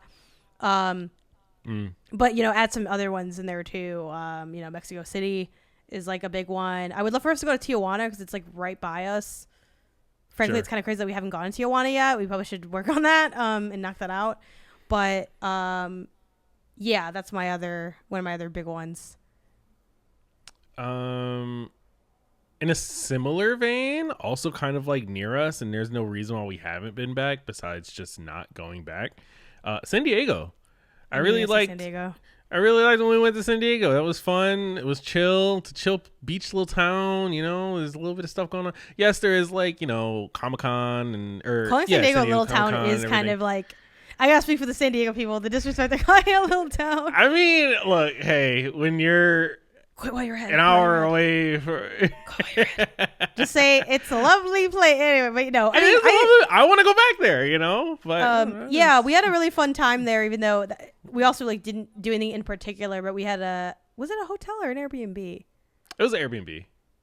It had a hotel vibe to it, though. I think it was like on the beach, kind of. Like it was like near the beach. It was like a condo kind of place. Yeah, it had like a really nice view to it. I like that trip a lot, even though it's funny because like my memory of our time in San Diego was mostly just playing Pikmin 3, which was a great time. And then you asked, you said, when's the next one coming out? And I said, oh my God, he doesn't know. And this is before Pikmin 4 came out, and all the but Pikmin 4 was actually around the corner this time. I think for real, it might not even have a date, but yeah, that was a lot of fun. I think we went for like a Valentine's Day trip or something like that.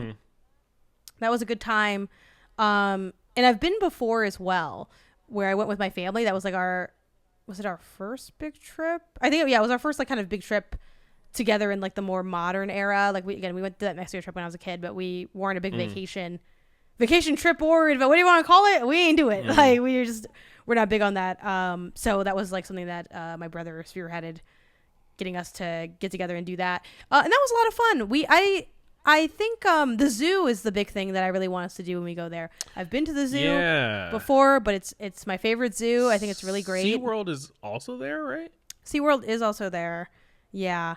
I don't need to go to SeaWorld. SeaWorld is, I'm not a big animal. I just haven't been before, so I feel like we can go to SeaWorld. I'm not above going to SeaWorld, but it's just like I don't know. I'm not as interested in the animals, I suppose.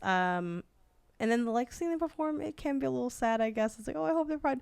But yeah, like I'm down to go SeaWorld. I got usually when I'm at SeaWorld, it's because like we went because my dad loves animals, so we're like, oh, he's definitely gonna love SeaWorld. And it was cool. Like it wasn't like a bad experience. But the zoo definitely really hit very hard. Other things we did, we just kind of like walking around. I don't remember too much of anything else too specific. Couple museums, like went to the Museum of Man. I remember that, but. You know, a couple little odds and ends. Yeah, it's a good time. It's nice just being somewhere else. Like just the act of being somewhere, being in a room that's not the room you are always in. That shit hit hard as hell. Like, because even just going to GDC in San Francisco, which was a work trip, so it didn't have any of the like relaxation factors. But I'm like, it just felt nice to be away, even though we were like barely away, because you know SF's very close to LA. Other things I would be down. Oh, would love to go. Now, granted, this is kind of cheating because it's like almost dipping into the friends bit, because I guess it would be nice to see people that we know there. But if you said like you can't see anybody there, I'd still want to go, and realistically that might be the case. New York City. I knew you were gonna say that. I knew you were gonna say concrete jungle where dreams are made of. I'm little mama on that stage, baby. I loved our time in New York, and we only spent a few hours in there, and I said, give me one of them small ass apartments. Let's hang out with Peter Parker. I think it'd be really cool to just explore more of the food scene there with you. Oh, totally. Like as someone who just like enjoys food, right? I think like when it comes to, you know how we have, you could throw a stone here in LA and you'll hit like a donut spot that also sells like breakfast sandwiches and everything like that. I feel like every single one of those in New York is better than every single one here. Like for donuts? Did not. No. Like just sandwiches. Okay, that yeah. That I give you. I couldn't find a bad bacon, egg, and cheese. Like it was impossible for me to do it when I was there. Now, granted, did I go to every place? No, but. You randomly stop in somewhere, you ask for bacon, egg, and cheese, and it was delicious. I would love to do that, especially because when we were there, we only ate 2 meals, and one was like pretty underwhelming but very expensive. And then the other, it also might have been like just the kind of what I ordered. It was like kind of a soupy, but then it was like some type of beef sandwich. I don't know. I didn't like it. And then we went to get pizza. Granted, it was a chain. That Prince Street pizza was so good. Prince Street. So not a big chain. It was like a smaller chain. and that was cool. Like that hit totally fine. And I know that's not necessarily like, there's sure people from New York are like, no, you gotta go to Donatello's on whatever, I don't know, right? Like, leave me alone. Yeah, I was only there for a day. I can do intense research, and also because we were only there for like just in and out from Jersey, we really were limited to like, it's kind of just like what's downtown, which is also like a small bit, like being able to go to like the different there's so much that God, like I'm actually getting sick just thinking about it because I want to go so bad, because there's so much to do in New York that we like didn't do because we were barely there. So it's like, oh, like they have like fucking 2 soccer teams. Like that's crazy. I don't know if they play in the same stadium or not. I don't think they do actually. So it's like there's soccer stuff to see there. There's a bunch of food. I know we went to the Met, but I would love to go back because we only did like an hour there. So there's like a bunch more to see there. Yeah, like I just want to be all up in there. I love New York. It's the only place I think ever been, like at least like for right now, obviously things can change, or maybe if I revisit some or whatever, where I felt like the energy shift. Like it was like I felt God in the Chili's tonight. Like it really was like, I don't know if it's something about the air or like the smoke coming out the ground or something. The fact that there's not enough garbage cans or alleys or whatever. I don't know what it was, but it was like so cool, so infectious. Like I wouldn't say I wanted to live there, but like I almost wanted to live there. And genuinely, like if it wasn't for the cold, I probably would live there, because New York's sick as fuck. Like if it gets really cold there, and also not gonna lie, the apartment scene is like kind of hell on earth. But like I can deal with that. I could live with that. But the cold, that's a bridge too far for me. But like yeah, it's just it was so fun. I desperately want to go back. Yeah. I know it would be weird for you to answer this, but to be honest, Chicago. I really like the times that we've now been to Chicago. We went around.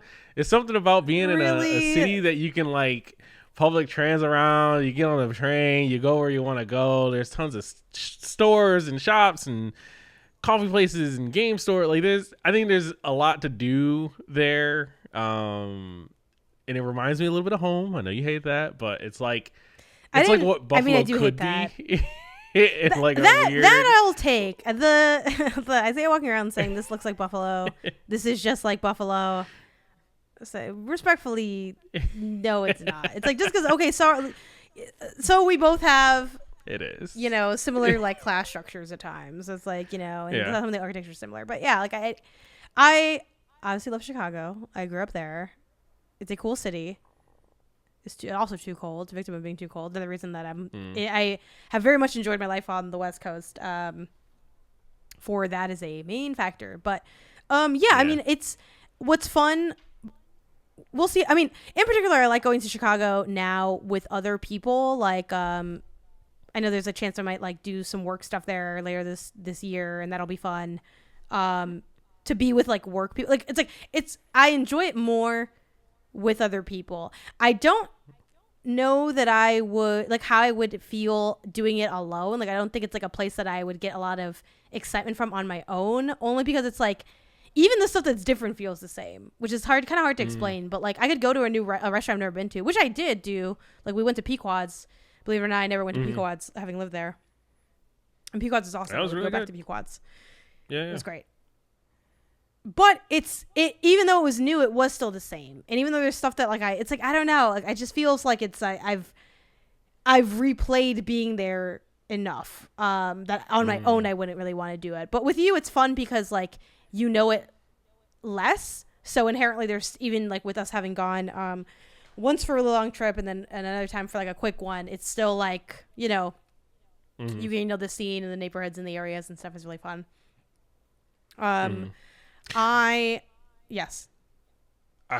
Easy one for me now I think about it. Disney World.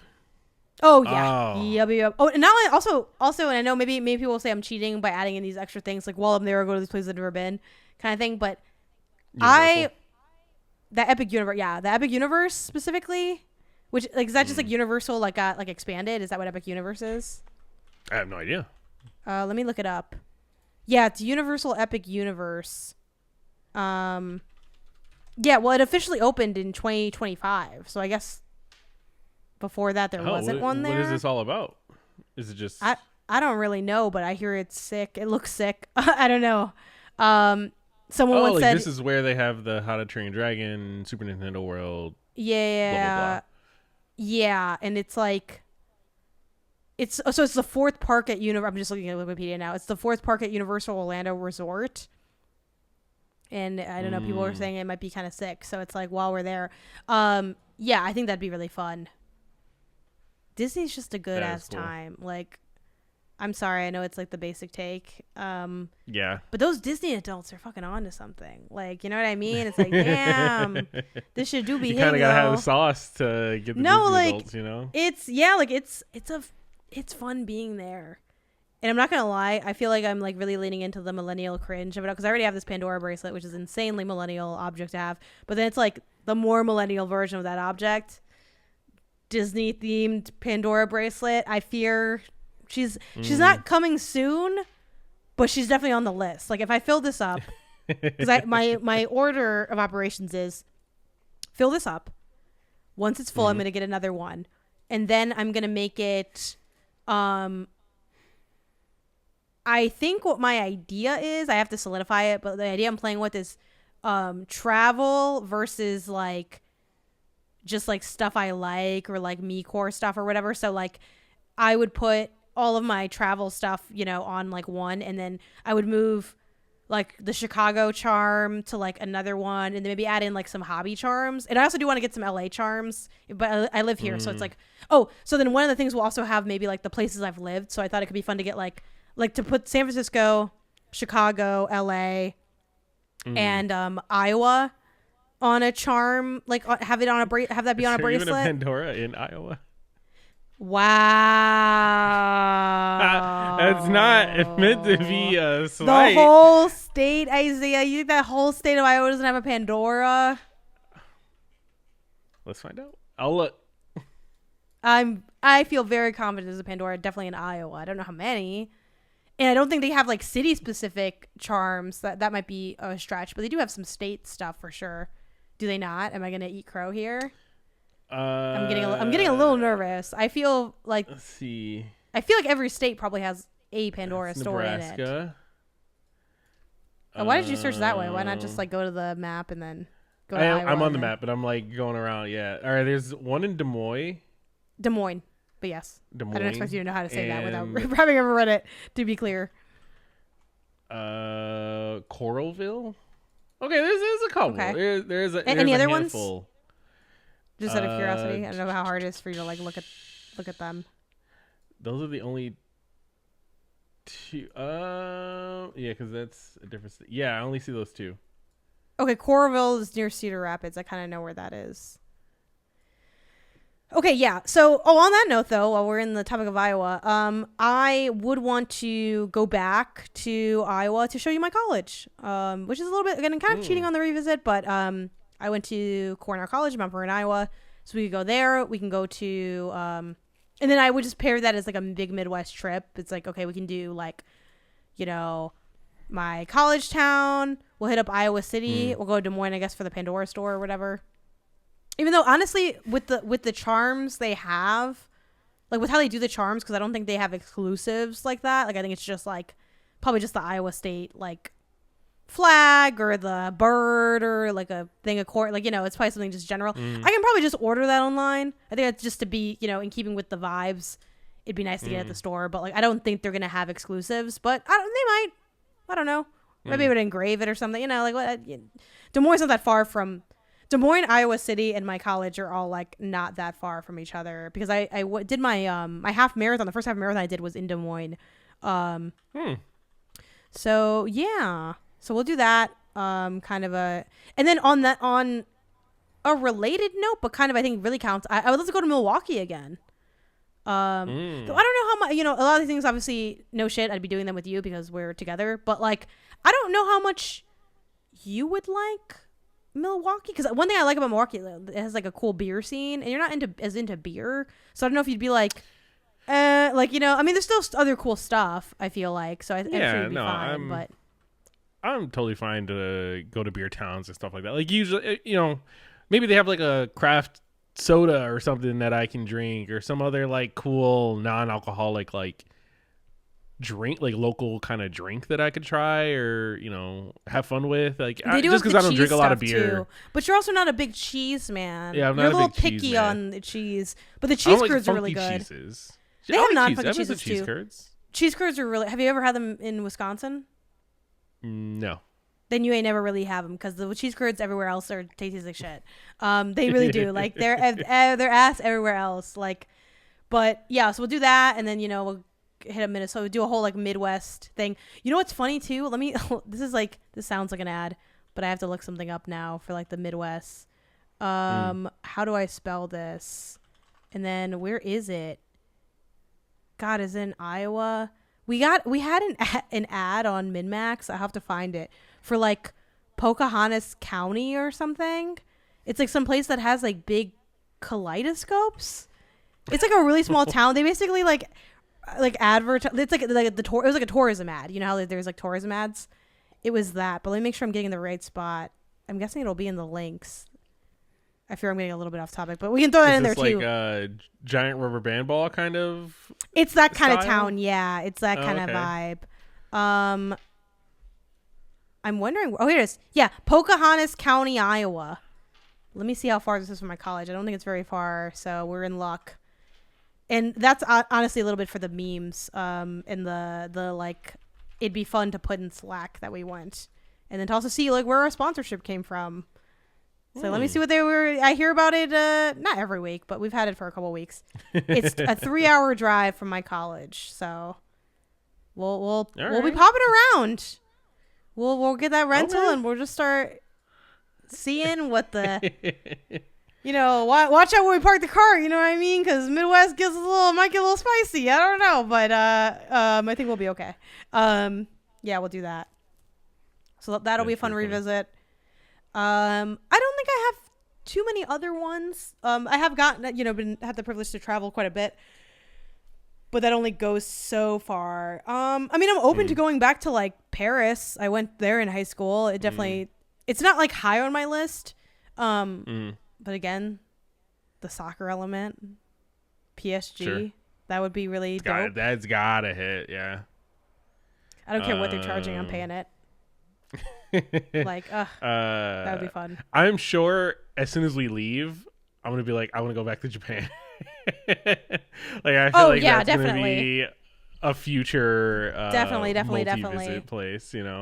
Yeah, like, God, it's fun to travel. It takes a while to like wear it out is the thing, which is really nice. Like, there's always like little things you can throw in to like make something more interesting. Yeah. All right, and I think that brings us to pull up the show. Pull the show. Pull the show. Pull the show. Pull the show. Pull up the show. Last episode, we asked about your thoughts on self-imposed gaming challenges and hotels versus Airbnbs. Isaiah, what did the people have to say? We had a couple answers. I think the ones that really stand out were the you might understand what this means. Someone said one of their favorite self-imposed challenges is the Persona all confidant / social link runs. Yeah, it's kind of what that means. It's like a form of completionist run. Like, it's not like, technically they don't mention not the persona, but like, the creatures or anything. Maybe I'm butchering that. It's been a couple months. But like, it's like the relationships basically. Oh, like maxing all the relationships. Okay.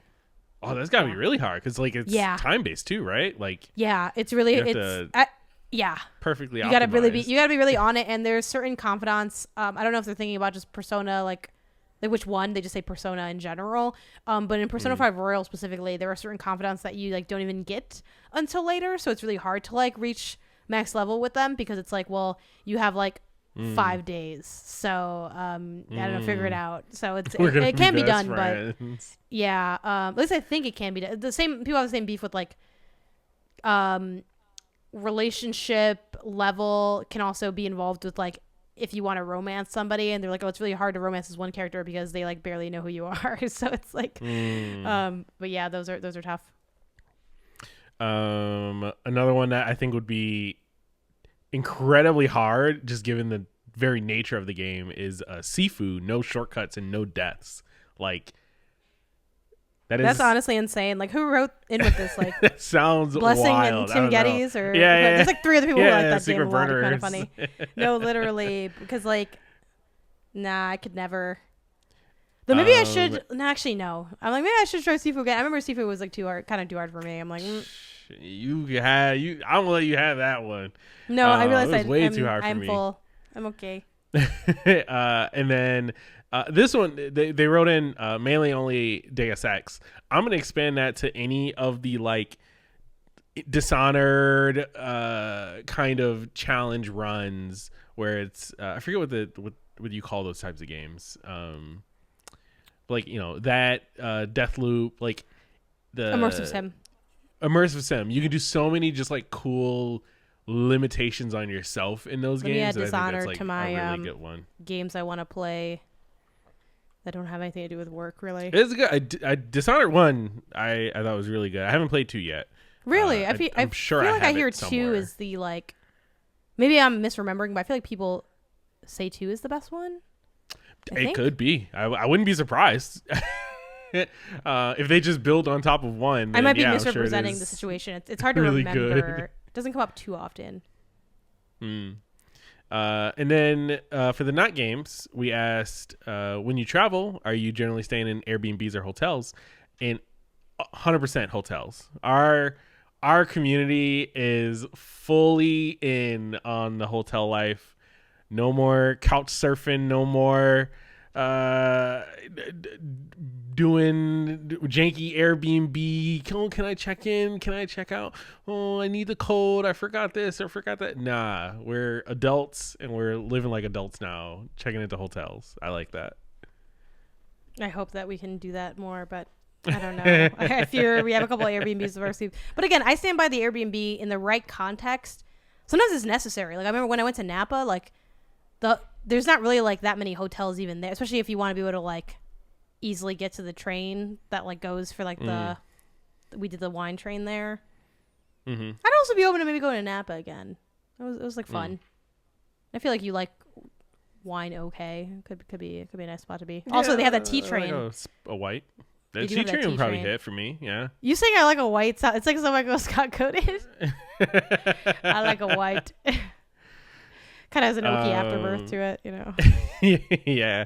And then we had some write-ins. Someone's talking about some upcoming travel to New York City in August, and how just it feels easier to just book with the hotel sometimes now. Totally agree with that. And also someone who almost they wrote a good amount, which I reading, trying to distill it down for the show. Write in and correct me if I'm wrong. It seems like it's almost just like a good list of gripes against Airbnb as a concept, which I think is hilarious because some of the points they have is really good. They say someone who owns a house renting out an extra room also kind of sucks because it kind of ruins the couch surfing thing, right? Like, why let a friend stay in your spare room if you could be making money off of that spare room? Yeah, the capitalism of Airbnb has ruined the flexibility and funness of staying with friends. So, you know what? I'm with you. Yeah, and I do think that, it's been nice that it's not enough to maybe like totally fix the issue, but I believe, hopefully I'm not misspeaking, there have been like laws passed in certain cities and places like that kind of try to prevent the Airbnb-ification of what should just be housing. Where it's like, I mean, like a lot of things, it's like, this seems like it'll be like a cool, convenient idea. And then it's like, maybe it ended up getting a little bit too crazy. Yeah, like the Airbnb thing kind of really went off the rails in general. Like they also added like experiences and like all these other things. And then, I don't know. Again, there's some things about it that I can still enjoy, but it's a bit of a can of worms. Well, like hotel's the hotel. I remember back when there was that conversation of like, will the Airbnb kill hotels? And they're like, hotels are shaking in their boots because Sally's got an extra room and she's letting you stay there for cheap. But I also just feel like, and I get that like, life's more expensive, so maybe charging more, but like I said in the last episode, it feels like the Airbnb is not the deal of the century that it used to be. It's like, it can be cheaper than a hotel for sure. Like, that's why we booked it for like the Chicago trip. We're like, oh, it is cheaper than a hotel. Like, we double checked. Like, oh, I guess it is cheaper.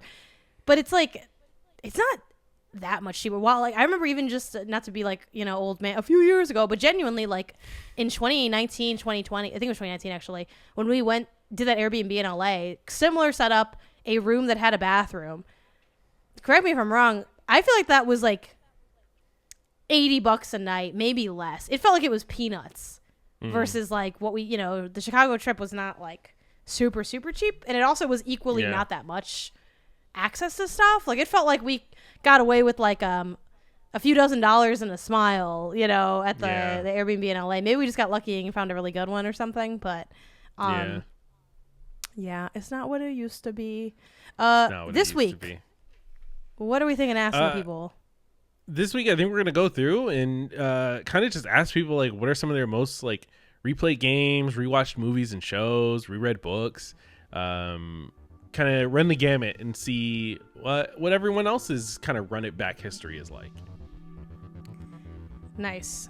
And I was thinking if there's a cute run it back pun or something I could make. I couldn't come up with one. So I'll just say that's it for this week. You can send us your questions and topics to the email inbox@GamesAndNotGames.com. You can follow the podcast version of the show on Apple Podcasts, Spotify, Podcasts, and everywhere else you get your podcasts. If you enjoy the show, be sure to give us that 5-star rating. 5 stars. Cinco dientes. And if you're an audio listener, remember that you can get the video version over on YouTube at GamesAndNotGames. If you like the video, be sure to leave a like and a comment, as it helps us get the show in front of more people. Also, be sure to give us a follow on social media. We're pretty much everywhere at GamesAndNotGames. So that's mainly BlueSKy, TikTok, Twitch, and Backloggd. Until next time, gang gang. Gang gang. Peace.